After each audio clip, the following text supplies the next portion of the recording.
Ladies and gentlemen, announcing the arrival of the distinguished guest and Yang Berhormat Fahmi Fadzil, Minister of Communications, Malaysia.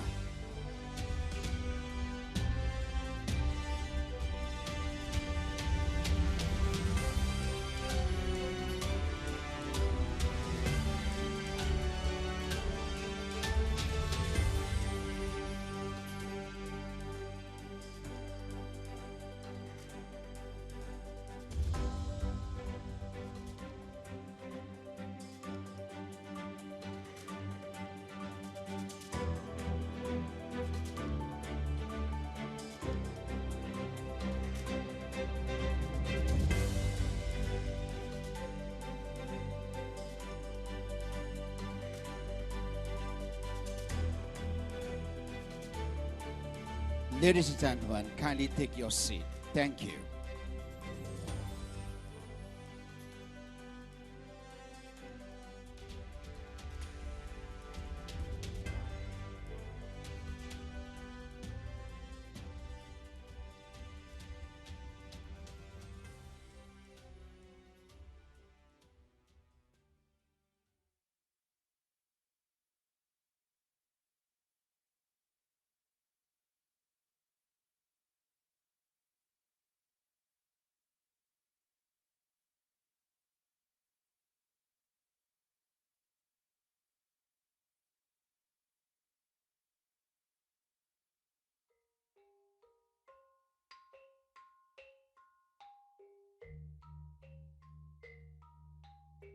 Yang Berhormat Fahmi Fadzil, Minister of Communications Malaysia. Yang berbahagia Tan Sri Muhammad Salim bin Fatih Din, Chairman of the Malaysian Communications and Multimedia Commission's MCMC.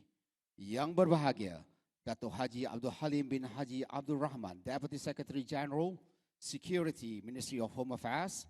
Yang dihormati Deputy Inspector General Dato' Sri Ayub Khan Maidin PJ, Deputy Inspector General of Police, Royal Malaysia Police. Yang dihormati Dato' Sri Azmi Abu Qasim, Director of Internal Security and Public Order Department, Royal Malaysia Police. Assalamualaikum warahmatullahi wabarakatuh. Good morning. Salam Malaysia Madani. Honorable Minister, Your Excellencies Tan Sri Dato', international delegates, distinguished and esteemed guests, media, ladies and gentlemen. Selamat datang and warm welcome back to the final day of the AISSE International Security Summit and Expo 2025. Distinguished and esteemed guests, ladies and gentlemen. For the final sequence this morning, we are pleased to commence a new and insightful assembly, Sessions 34, Plenary Forum on Securing the Future, leveraging 5G technology to strengthen national security. We will explore how 5G can strengthen national security by enhancing cyber threat detections and response, securing network and supporting efforts against online scams and cybercrime. By integrating 5G capabilities into national security strategies, governments and organizations can build stronger defenses, enhance intelligence sharing, and create a proactive framework to address the evolving threats landscape. Ladies and gentlemen, we are delighted to welcome our panelists to the stage as we explore into another chapter of exploration as a mining the multifaceted impact of 5G, the good, the bad, and the challenges it presents. Ladies and gentlemen, cordially invite the panelists and moderator to the center stage.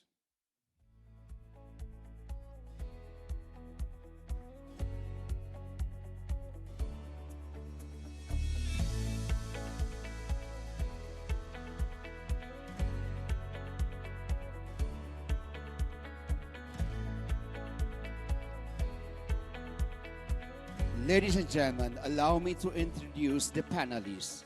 YB Fahmi Fadzil. It is with great honor that I introduce an exceptional leader and visionary, Fahmi Fadzil, known for his petite, elegant, insight, and unwavering dedication. Fahmi has consistently demonstrated a profound commitment to fostering progress and innovations in every endeavor he undertakes. A dynamic figure in Malaysia's social political landscape, Fahmi is celebrated for his ability to connect with diverse communities, championing initiatives that drive meaningful change and inspire collective action. With a blend of intellect, creativity, and empathy, Fahmi embodies the essence of transformative leadership. He is the voice of Malaysia.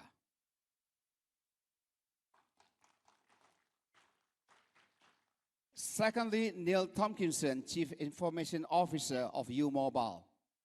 Always seek improvement and strive to do better. In a constantly evolving world, staying the same is essentially moving backward. This philosophy extends to both his professional responsibilities and personal life.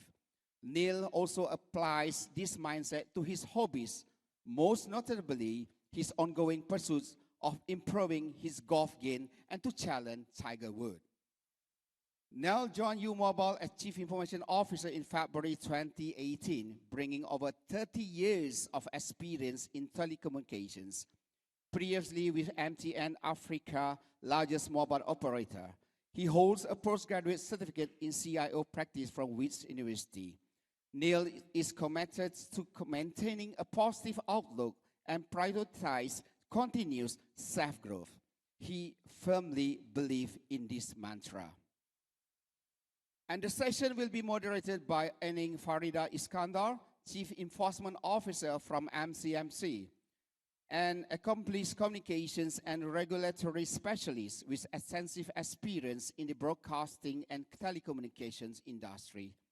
Expertise includes corporate communications, event management, public speaking and presentation, and navigating regulatory affairs. A dedicated professional with a strong focus on community engagement and social services. Ladies and gentlemen, please join me and warmly welcome our esteemed panelists to start this session. Madam Moderator, it's yours now. Thank you. All right. Thank you so much to the MC for that wonderful introduction. So I'm not going to waste time simply because we've got already running against time. So I just wanted to unpack the question in the first place. So Minister, we've just passed 2 years of your leadership, as minister, and very high on your policy agenda in the first year was where there is a road, there is internet. Remember? So, and which we are still subscribing to. It was also very clear at the outset of your leadership, from a policy angle, you were pushing for law reforms. And I think in the past year, we've seen that policy choices come to fruition, simply because of the landmark legislative, developments in Parliament. So I just wanted to understand what are the policy imperatives guiding your policy choices, and from your perspective, is enough being done to secure the future, especially in the era of 5G? Thank you. Minister. Assalamualaikum, good morning. Salam Malaysia Madani. I mean, to put it very simply, my background is in chemical engineering, so I like solving problems. Yeah, that's one. So I look at our problem today in terms of connectivity as we, Malaysians particularly, and people generally want faster internet, cheaper internet, but they never think about safer internet so much until you become a victim of scam, somebody you know becomes a victim of whether it's cyberbullying, or when we read the ghastly news reports about child sexual abuse materials and pedophiles.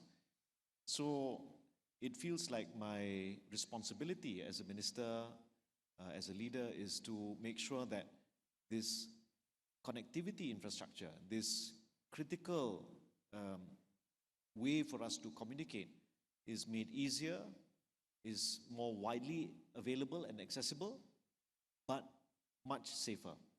Recently, we provided, over the last few years, with the help of some satellite low Earth orbit internet solutions, we've been providing internet to very remote areas, orang asli villages, places that for a very long time, did not have any connectivity.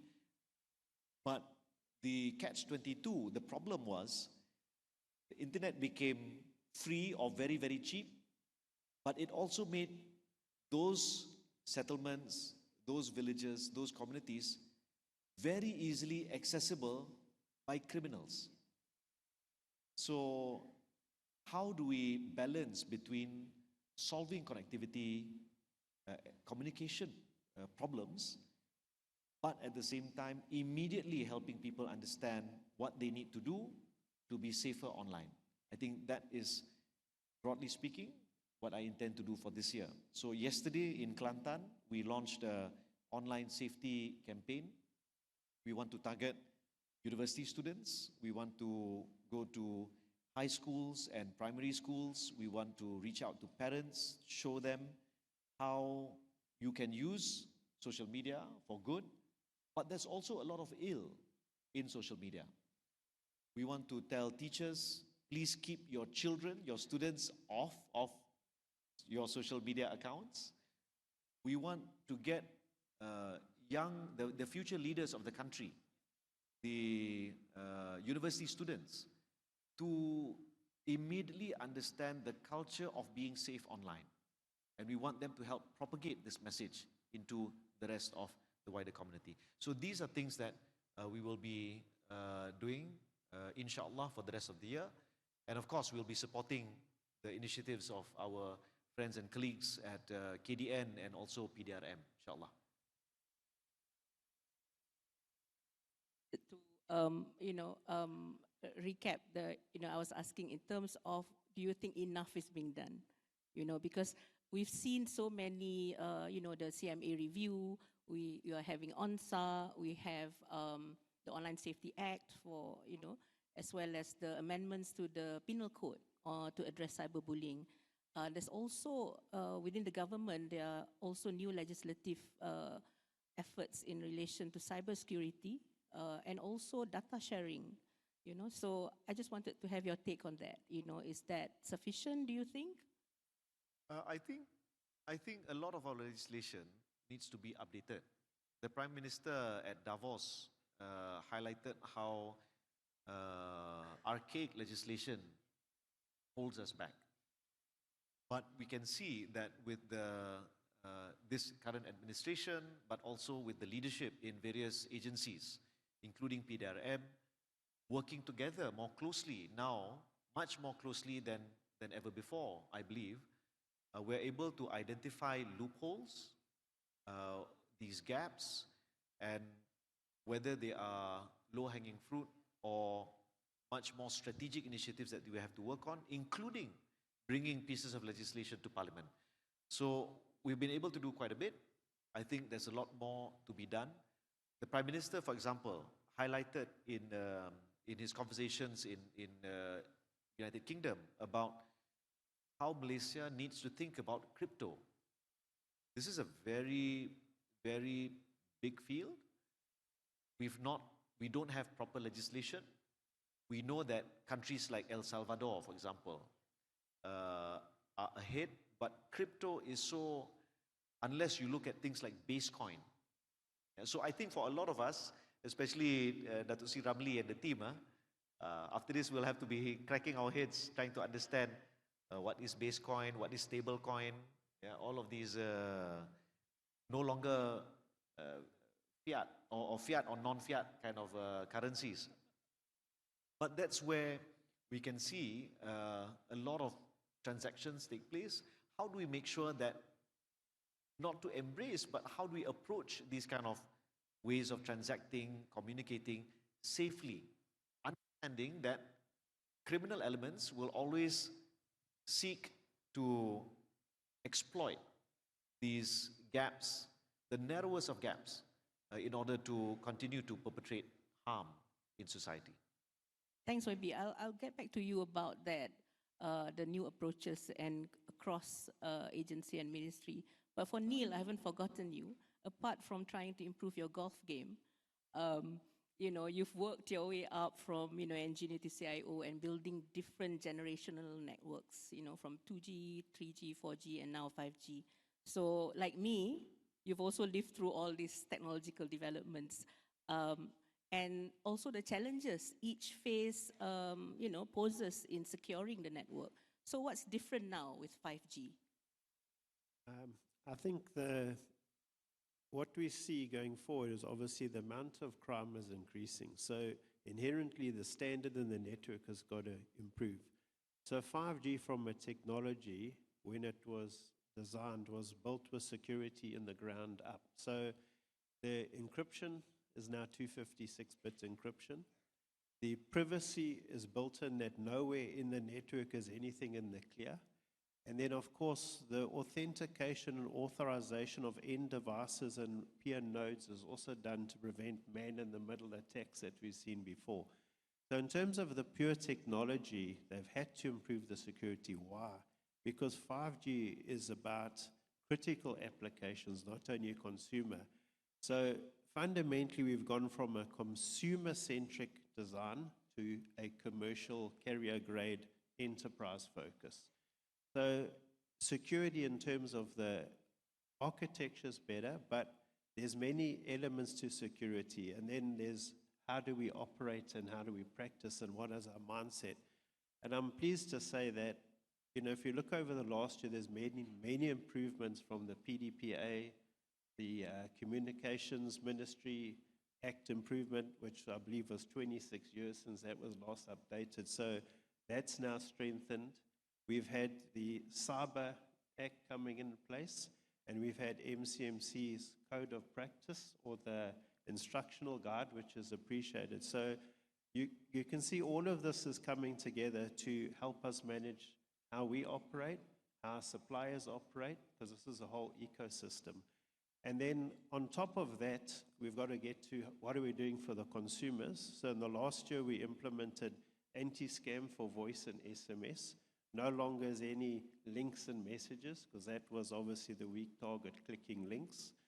And in Barcelona, we signed a MOU last year about the Open Gateway Initiative. So the GSMA is driving how do you open networks to enable services and secure services. So we did a session in Barcelona where we all agreed that we will target the APIs, and we picked two as an industry, and it was SIM swap and number verification. Why? Because this is what you want to secure. So, we've got to look at how do we educate people, but we've also got to enable applications to be more secure and make sure it is who the person is.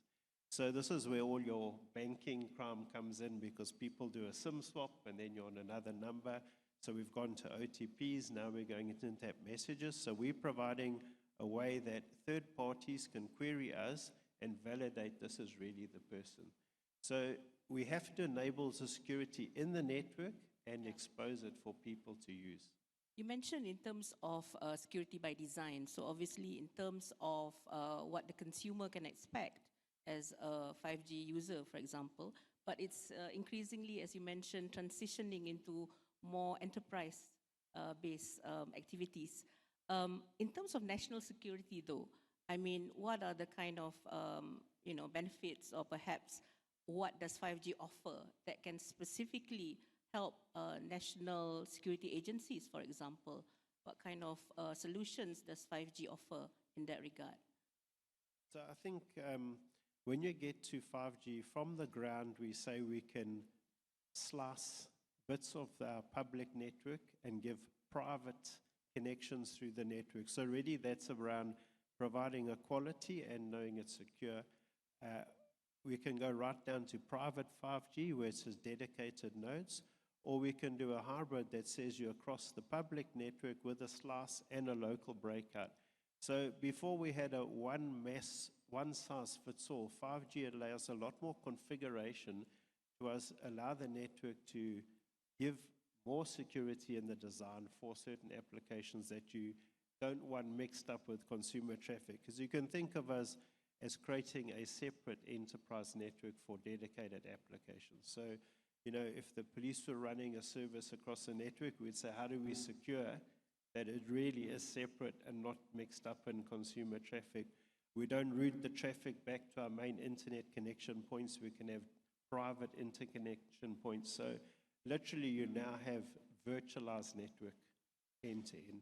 So the beauty of it is that the features of 5G itself can help accelerate in terms of how agencies are doing their respective jobs, and in particular, I think in terms of data, better utilization of data that is gathered. So thanks for that, opener kind of thing. But Minister, I'm wondering in terms of when you talk about securing the future, it's not just about the technological aspects and legal reforms. It's also impacting on the way we do our work and the collaboration that we will need to, establish. And we're already seeing communications infrastructure affecting various industries more so than before. What are your expectations in regards to co-regulation as between different agencies? I think the reality is that when we build up infrastructure and seek to secure the communications networks, it's always with previously we build, you use. But I think going forward, we need to understand, just like with 5G, actually with 5G, because of the pandemic, there was a start, stop kind of thing. But to me, it showed that when you're building something, you need to have the end user in mind or end users in mind. And it's not just about the infrastructure, but it's also about the regulatory landscape that needs to be there.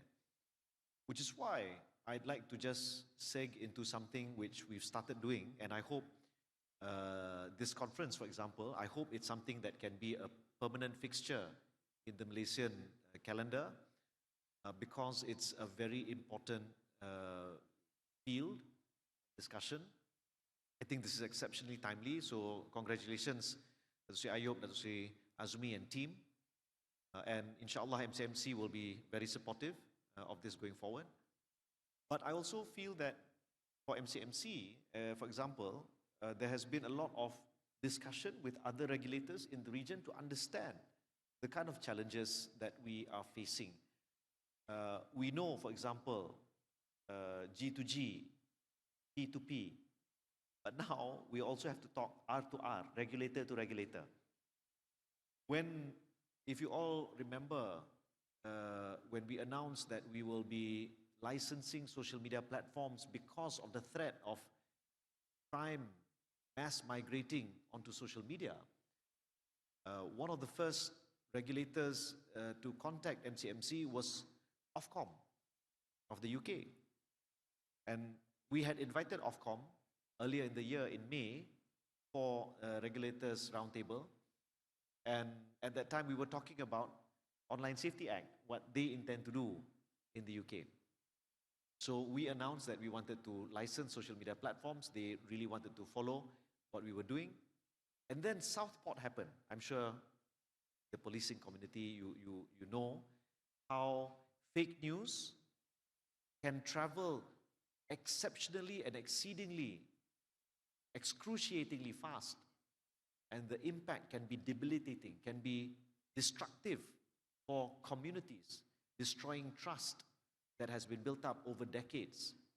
All because somebody decided to say, oh, the person who murdered the 3 children is a Muslim immigrant.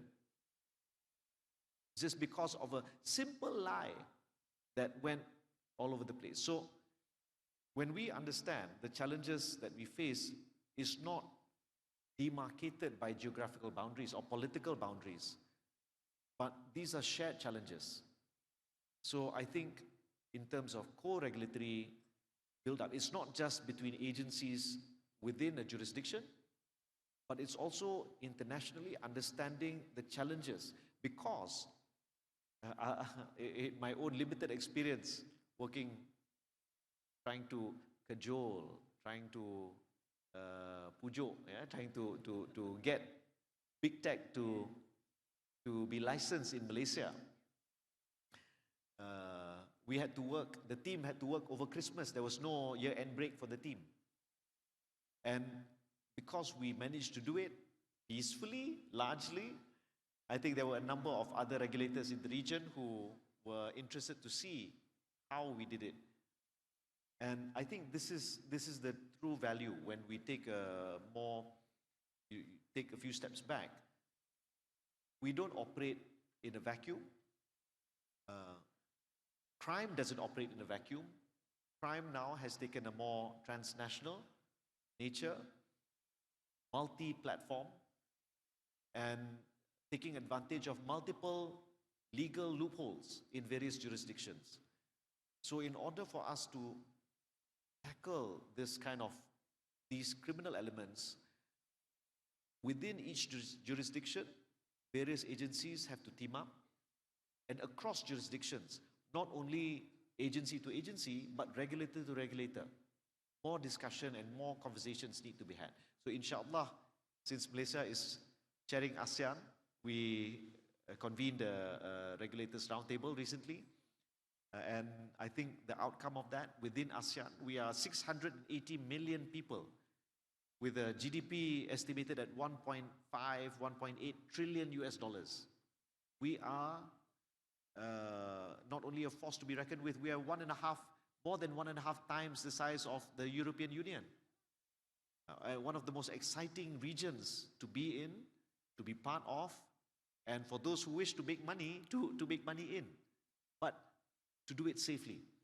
So I think with this perspective, I think it only makes sense for us to collaborate, to co-regulate, and to find out early, what do you need? What can we do? What are the red lines across various jurisdictions? And therefore build a more robust regulatory landscape. Riding on the excitement, U-Mobile is newly minted as the second network operator 5G, and the ball is in your court. In terms of your, how ready are you and how are you going to be different from, the other operator who shall not be named? And, and how do you see yourself in the security ecosystem? Neil. Thank you. Yes, it's a great privilege to be awarded. We're obviously in the final stages of concluding the award, but in the meantime, as you say, we're not stopping from getting ready. So just to summarize, what do we think is different and what are we focusing on? We did take the angle, as you say, we've got to be a bit different. We don't want two the same. So if you look at 5G, it promises, or the ambition was enhance mobile broadband, so let's make broadband better. IoT, but thinking of millions of devices. So 5G promises to be able to cope with 1 million devices per square kilometer. Now, obviously, this is thinking much further out when everything's connected, everything's sending back data. And then it talks about critical applications. To do critical applications, you need low latency, high reliability, all of that. And that's where the slicing and that comes in. So we wanted to drive all of these elements. Why? Because we're thinking of what is the agenda of the country, and that's the fourth industrial revolution. We're trying to make a change. And that, we believe, to date, we've driven consumer change. I think, getting internet, getting everyone on board, it's enabled SMEs. We're driving the economy quite good from data, I would say. But at the top end, we probably have not had much transformation. And we want to now, how do we drive transformation at industrial, government, city level? A small example, and we discussed it, coming today, the traffic light just down the road here was going green, red. But we're already looking at projects in certain states where they want to do automation around traffic lights, cameras feeding back what's going on, and adjust sequence of lights. This is a small example, because if you think about traffic light control has not changed in I don't know how many years. So now we've got to take that to the next level. But these are small ideas you apply to factories and everything. So we had this in mind. So what did we promise? We said, of course, we must get the basic coverage in place, and We must accelerate and try and match what we have today in 1 year and go beyond that. We must have better average speeds, but then we came and said, let's think about where 5G is. We've got to align with the industries as well, not just the consumer. Otherwise, the whole industrial is not going to get onto 5G. So we think about where are the industrial parks, where can we capture a lot of industries to get 5G coverage and transform. There's no good talking about this if they're not even in 5G coverage. So that was the other angle that we promised. And then we said, you know, it's an ecosystem to get enterprises going. It's not just a network. So how do we try and create an ecosystem to get partners on board? Because I find today it's the network and it's the end customer, but there's a gap of the value chain in the middle. So we said we'll put in an enterprise innovation platform, which will open up to AISSE and to key enterprises if they want to test, and let's practically try and make this work. Then it's just the commercial angle. And then what we're trying to do now is, because we believe once someone's done it, seen, prove it's working, others will follow. So I think a lot of POCs proves technology. We've got to prove commercial use case. So we're working with a few people now to move to the commercial phase. Once the commercial model works, the rest will follow. Because, you know, if you think about it, other countries have done this. China's leading the way, actually, in a lot of the 5G stuff. But it's the commercial side where we always get a bit stuck. So we're putting a lot of effort from commercial relationships as well. So that's what I say, it's an ecosystem. One part doesn't make the value chain work. So it's a bit of an industry play to get it working, but we're keen to take our part on and try and champion this. Thanks, Neil. You mentioned innovation and new services and products and services that can be offered, not just to enterprises, but general public. I have a question for YB in terms of balancing that, because I have heard you say in terms of how crimes are migrating to the digital platform, and that's usually as a result of innovation to some extent. You know, as much as industry innovates, the criminals are also innovating. And, you know, and we are all often, you know, faced with these challenges of balancing innovation in that respect with, you know, protection of national security, you know, public interest, well-being of the rakyat, and so on and so forth.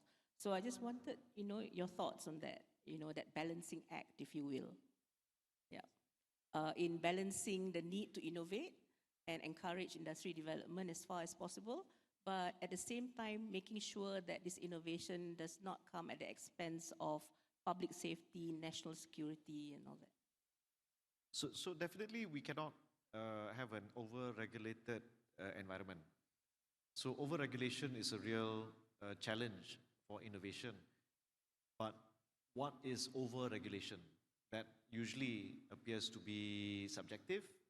And like, for example, when we were bringing up the issue of social media licensing, there were attempts at an argument saying that this will curb innovation. But then when you look at, say, automotive industry,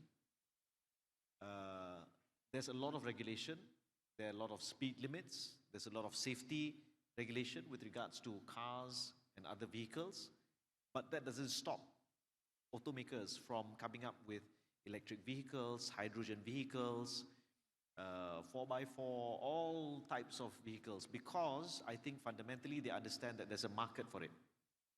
So it's actually a troika, it's actually a trifecta between government, industry, and consumers. And market, market forces. So I think the balance has to be sought between, because oftentimes legislation lags. It takes a long time for a piece of legislation to pass through Parliament, all the way through to it being gazetted and enforced. And we don't want the situation where we are constantly knee-jerk, responding in a knee-jerk fashion and bringing too many bills to Parliament, for example. So I think there has to be a lot of communication between government, industry, and also consumers to understand. For example, one of the areas that, you know, I'm not promoting or suggesting any 5G company, either network, yeah, but for PDRM, for example, it might be interesting to consider having a dedicated, secured slice of 5G. Don't ask me to pay for it. But there are arguments to be made about possessing that kind of dedicated, secure slice of spectrum via either network, where you would be able to not only conduct certain types of communication, but also the use of certain technology can be made very useful. I think when it came to 5G, initially, especially in Malaysia, it's not demand driven, it was supply driven in Malaysia compared to many other countries. I think many of you have been to Turkey, for example. They don't have 5G. They only intend to roll it out maybe in a couple of years, maybe 2 years. They want to see everybody else roll it out and then wait. Of course, you can't talk about 5G without going into geopolitics with suppliers and equipment providers. I had to face, at one point, I remember in 2023, when the government first announced that we intended to shift from single to dual network. At one point, there was a Hari Raya function that we had in Kedah. And suddenly, I found myself as though I was at a Versailles treaty with 6, 7 diplomats, all advocating for one way or another. Suddenly, it became like the United Nations. So it can be very geopolitically tense. So I think whether you're supply-driven, demand-driven, whether the growth can be organic, I think it's that discussion between form and function. As an engineer, you know, do you build something before the market is ready, or do you build something so that the market becomes ready?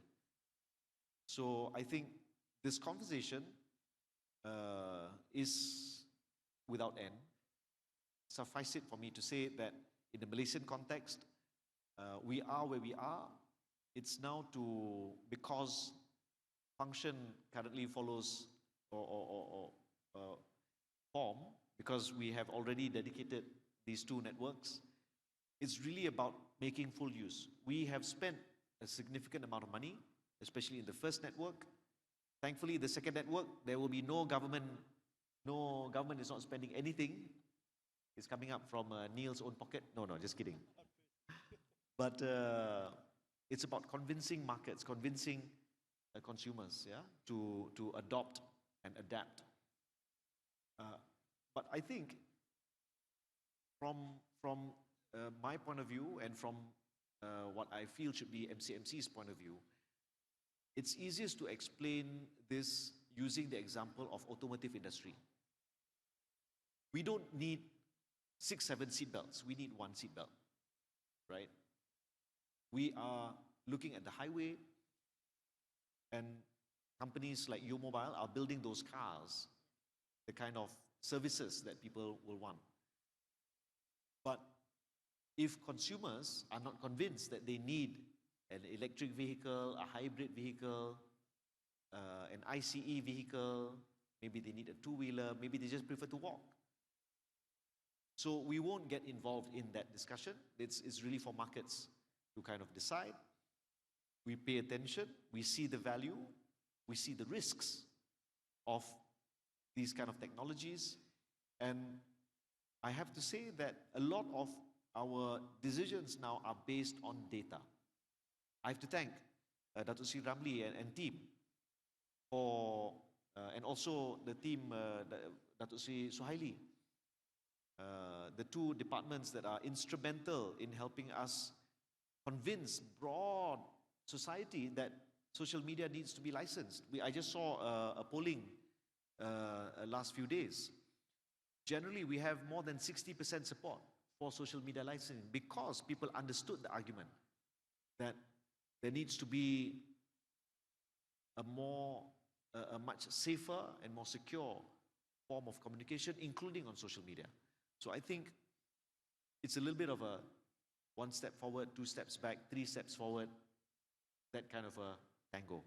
Seems balancing, the innovation industry needs with public interest is such a navigating a minefield. And I think takeaway from what you're saying is about balancing risks as well, and also geopolitical concerns.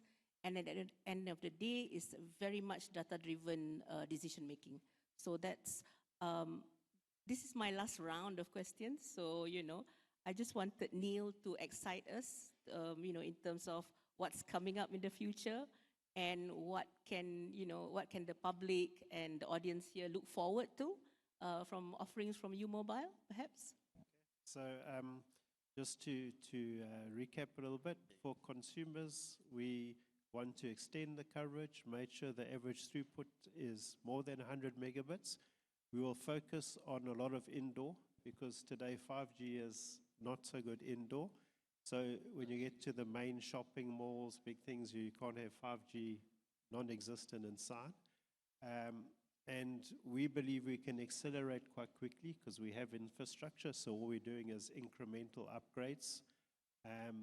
And then in parallel to that, we're focusing on industries. We're already starting now. We're not waiting for our 5G license because we can run a lot of things in parallel. So, what I think we need to think about, and people always think about, when I convert it to digital, what's the cost comparison? And to be honest, sometimes the digital conversion is more expensive. So you've got to think about what's the benefit I can achieve.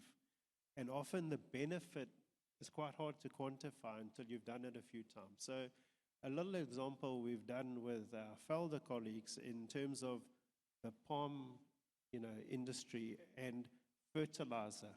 Having people distribute fertilizer seemed like the most economical way to do it.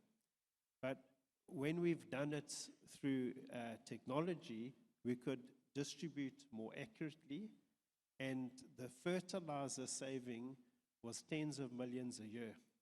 So it was nothing about the labor at the end of the day. It was fact we could do it better. And I think that's what we've got to shift our mindset to. The better will bring so many benefits we can't even almost comprehend now. But you can see just on our personal journey how AI is starting to assist in everything. You can get AI to do the picture faster. You can get it to help you write something. This combination of us plus technology is going to leap us forward another level. So, we've got to get into how do we create value, not about the cost, because I'm sure there will be some incremental cost, but the benefit has got to be on the upside. So that's how we're trying to push it and get the use cases, and we're seeing some benefits. You just think about traffic. If you could get traffic to flow better, economy could be better, because how much A to B just, traveling and moving stuff around is stuck in congestion. If it could just get there an hour faster on average, or maybe an hour, but we could say 15 minutes on every journey could be saved. What could that translate to now? I can't even comprehend that, but these are the types of leap forwards we can get, because we have not been able to do this for a while. And then, we've got to think about, you can't think about next year. We have to sort of start, at least think 5 years what it'll be like. And I did a bit of research on what is the top skill demand going to be in 5 years.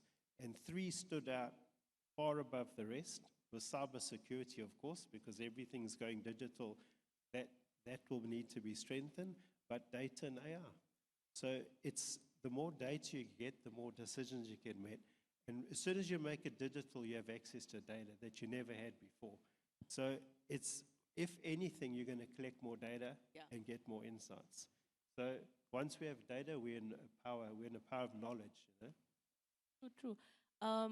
With permission from YB and Tan Sri, I'm going to put U Mobile on a tight spot, because I know Police Day is coming up. So can we expect some good news in terms of special packages or something from U Mobile? If you actually, Oh, if you I am look at our putting you in a tight packages, spot. just on our packages, I mean, we are we've worked our way from prepaid to postpaid, now to family packages.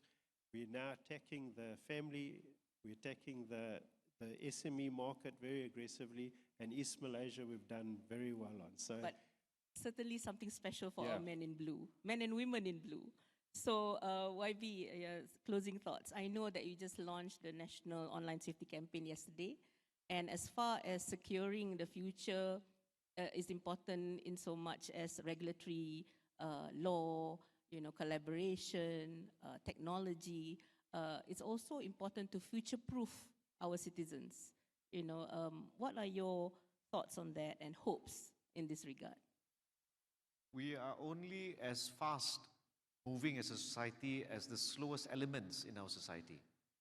So no matter if we're talking about the most advanced technology, but if the weakest among us, the laggards, those who are, not conversant, not adapted, not adopting, both technology as well as a mindset about being safer online and understanding the risks and the kind of need for cybersecurity, we will not be able to fully harness digital economy.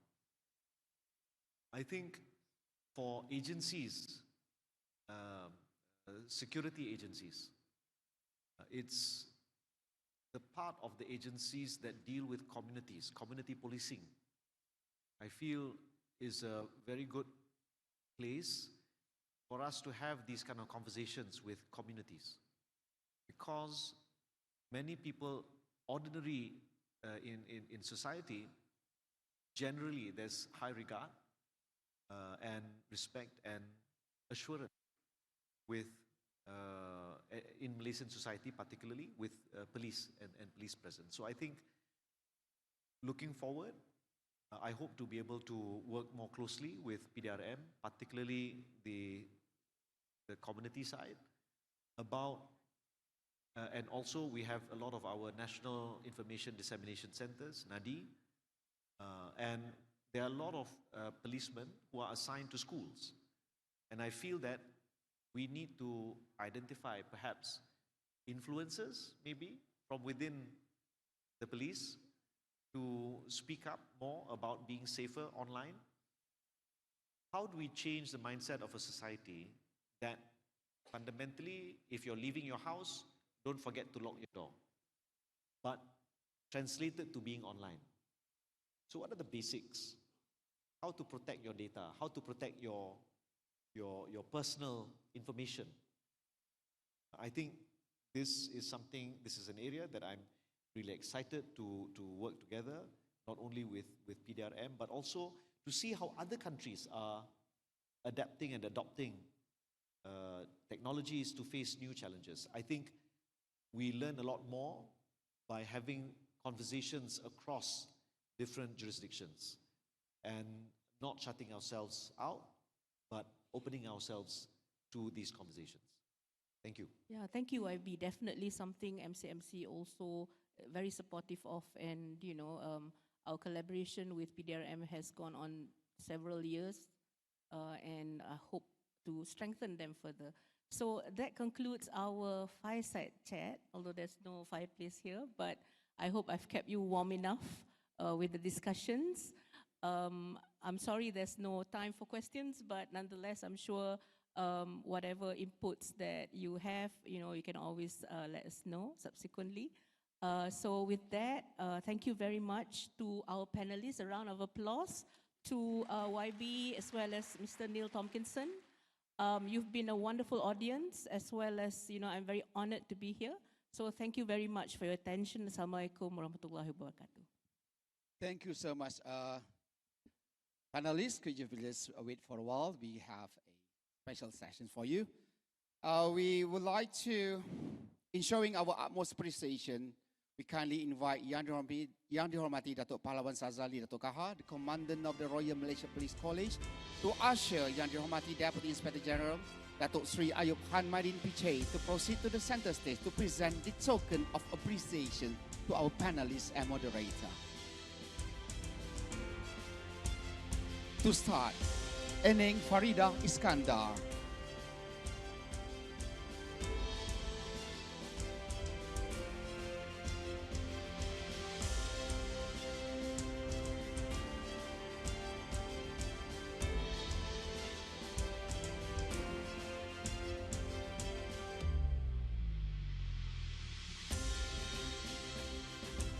and to Neil Tomkinson.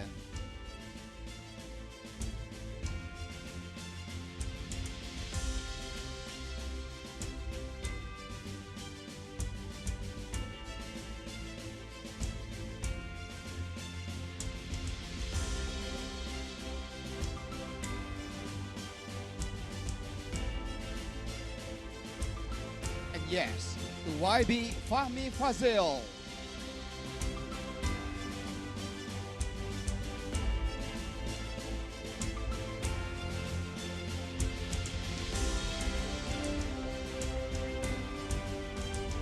Ladies and gentlemen, we extend our sincere gratitude to the Malaysian Communication and Multimedia Commission for serving as a premier partner of AISSE 2025. Your invaluable support has been instrumental in the success of this event.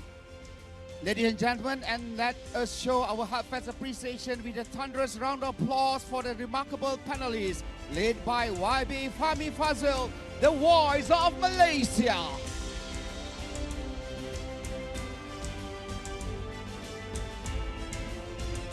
With that, ladies and gentlemen, thank you and God bless. Assalamualaikum.